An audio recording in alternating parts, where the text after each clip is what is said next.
Hi Gemini, this is your reading for the second half of March 17th through the 31st. It is still pretty early in March right now. The moon is in a waxing crescent phase. We're about 1%. The moon is also in Aries. We are also in Mercury retrograde from the 6th until the 29th. So there's been a lot of kind of warnings coming up in the readings. And also the full moon is on the 20th. And this reading is going to be a 3-card reading. Who, what, and when. Who you're dealing with, what the situation is, and when it's all said and done, what the most likely outcome is for the situation. Alright, Geminis. Sun, Moon, Rising, Venus, and Jupiter signs. Let's see what's in store for you. Alright, Geminis. Sun, Moon, Rising, Venus, and Jupiter. Show me, I'm talking about, alright, Geminis. Alright, universe.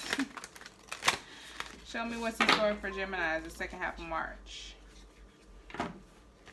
Also, in a previous video, I think I said that the full moon was on the 21st. It's on the 20th. So, my bad. Alright. Rejuvenate. Rejuvenate, Gemini. Let's read a little bit more into this card. I really love these Divine Energy Oracle cards. I might just do like some strictly just Divine Energy Oracle readings without the tarot for y'all or for everybody. All right, let's see. Rejuvenate.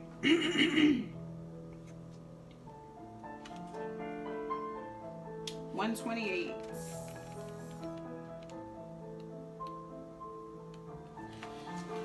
All right.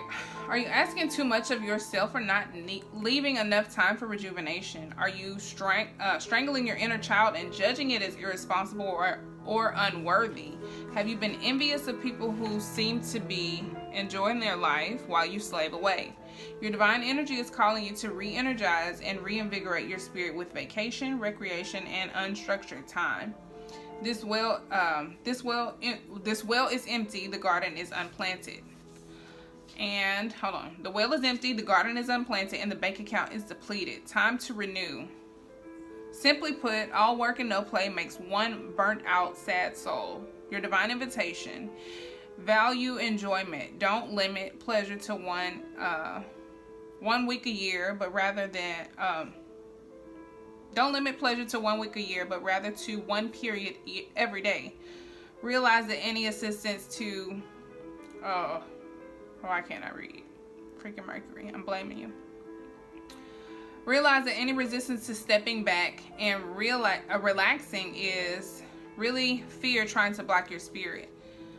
Feed your inner self by going outside and letting your body soak up the warmth and radiance of the sun. This life force will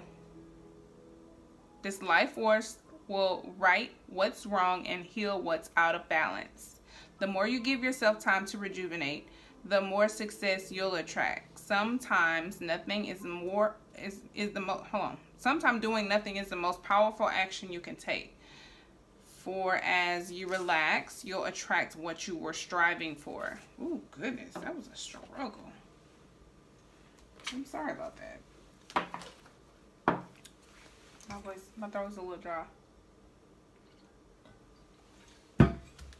Maybe that'll help. Let's see what's going on in your love life. Gemini, Sun, Moon, Rising, Venus, and Jupiter. What's going on in the Gemini's love life for the second half of March 17th through the 31st?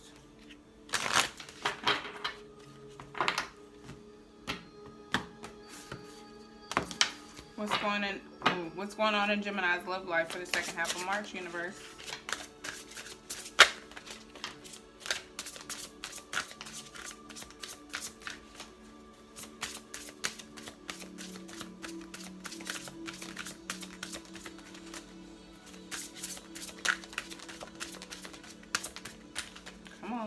Show me what's going on with Geminis for the second half of March. Okay. Give your relationship a chance. Work on your partnership. No, that's a little conflicting. You gotta work on your partnership and work on yourself. I guess you can do it. You're a Gemini. let's see what the book says about this one. Page 39. This may not be for everybody though, so just take the parts that resonate. The romance angels see that your relationship is worth devoting effort to. Although there may be issues, these can be worked through and healed. You'll need to commit to the relationship to ensure the best chances of success. At the very least, if you do end it, you'll know that you gave it your all. You'll also understand the role you played in its dynamics. In this way, you'll avoid attracting similarly painful situations in the future. You receive this card because there's hope for your partnership. The love is still there. Working with a counselor may be the best option at this point. This professional can identify areas of dysfunction and guide you both in healthier directions. Okay, so if you are in a relationship, this doesn't necessarily have to be conflicting. If you're not giving to yourself, you can't give to somebody else. So maybe that could be part of what is causing a rift in your relationship, if that applies to you. So take it how it resonates. Let's get into the reading. This is who, what, when. Who, what, and when for March 17th through the 31st for Gemini, Sun, Moon, Rising, Venus, and Jupiter. Let's see what's going on with y'all.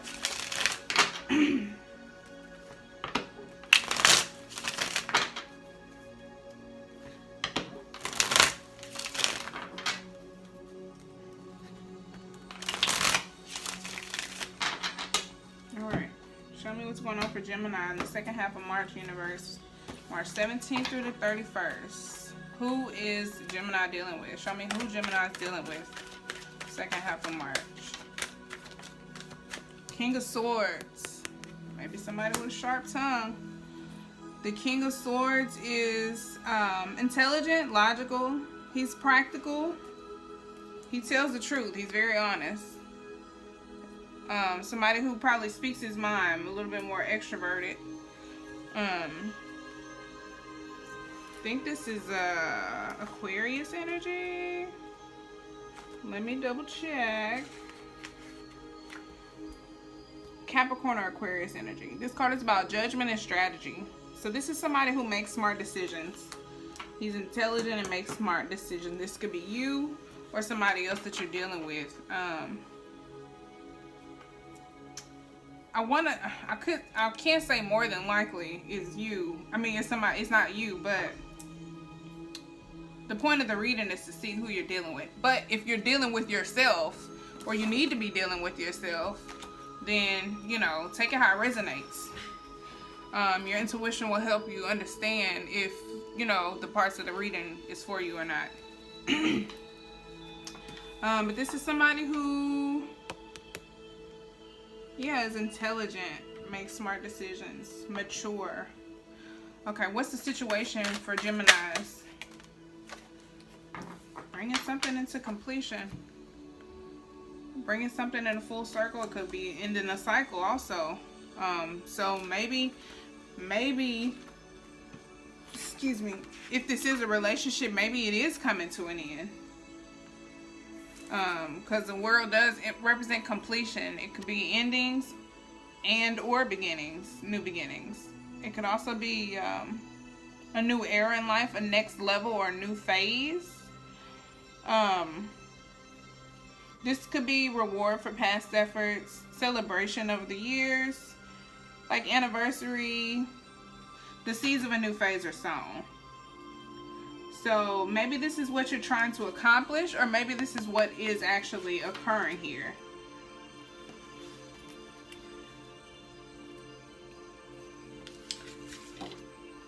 When it's all said and done, what is the outcome for Geminis? Second half of March. What's the most likely outcome for Geminis?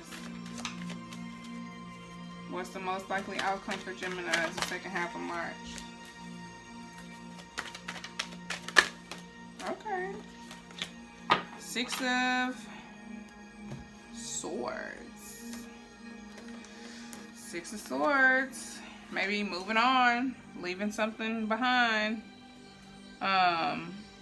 Transition. This is movement, change, travel, chart up. journeys, new journeys. Again, air energy. This could be you, Gemini, or somebody else. Could be Libra or Aquarius. Specifically with the 6 is Mercury in Aquarius. You may have that in your chart. Somebody else may have that in your chart. But this is moving on from trouble. Distancing yourself from things that don't serve you. The things that, this conflicts, like the 6s, I mean the 5s are about conflicts. The 6 is like, I'm done. I'm not dealing with this. This could also be exploring new opportunities or exploring growth. That could be what's happening if you take some time to yourself and rejuvenate. That could be discovering some internal growth. This is leaving strife behind, alleviating stress. Renewed hope also is represented with this card. So this could be some type of rejuvenation or a new phase in the relationship. It doesn't necessarily mean an ending, but more times than not, this is something coming into full circle, coming into completion. That doesn't mean that you need to just give up, because to see it through, you learn your lesson. Because what sense would it make to do all this stuff in your relationship, and just because you know that y'all not gonna make it, you just quit? Because whatever lesson you didn't learn in that situation is gonna come up somewhere else. So you may as well just see it through, finish it out, you know, complete the phase in whichever form it comes in for you. But this is leaving, at the end of the day, you're leaving bullshit behind. Could also be travel, alleviating stress. It's moving on to pleasant times.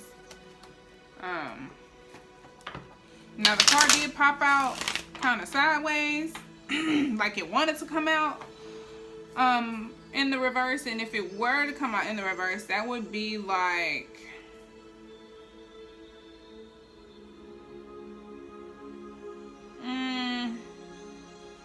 could be like some type of travel delays, or it could also be like resisting moving on from something. Like, let's see, unable to move on, stagnant, or travel issues.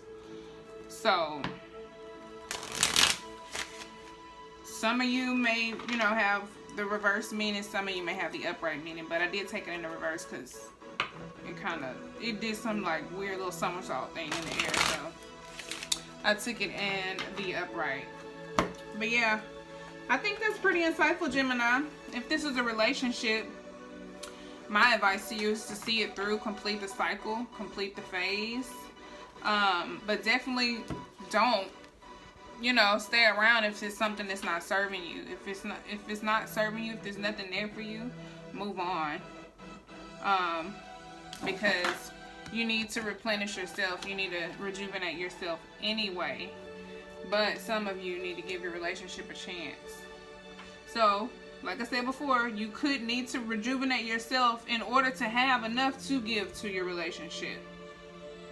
So maybe this is what you need to do in order to rejuvenate and to give the relationship a chance. Y'all let me know how that resonates. Let me know what makes sense. And if you want a personal reading to dig deeper into that, I'm glad to do it. I'm thinking about doing a love reading for the general population. So hope y'all catch that one. And thanks for watching, liking, subscribing, and engaging and all that great stuff. And I'll see y'all where y'all will see me for your April readings. If not before then. Peace, love, and light. Bye, Geminis.